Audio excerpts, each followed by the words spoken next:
Hey everyone, welcome back to the channel. If you're new here, don't forget to hit that subscribe button and turn on the notification bell so you never miss out on the latest reviews and tech tips. Today, we're going to be taking a look at the Carlinkit wireless adapter USB wired Android Auto dongle Android screen for CarPlay adapter Car Ariplay Smart Link Mirror. This amazing device allows you to seamlessly connect your Android device to your car's display, giving you access to all the features of Android Auto and CarPlay. With this adapter, you'll be able to enjoy hands-free navigation, music, and messaging while on the go. No more fumbling with your phone while driving. This adapter keeps everything easily accessible right on your car's display. Plus, the wireless feature means no more dealing with annoying cables cluttering up your car's interior.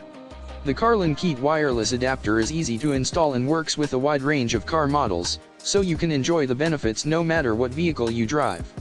It's a small investment that can make a big impact on your daily commute and road trips. So, if you're ready to take your car's entertainment and navigation system to the next level, be sure to check out the link in the description to grab your own Carlinkit wireless adapter.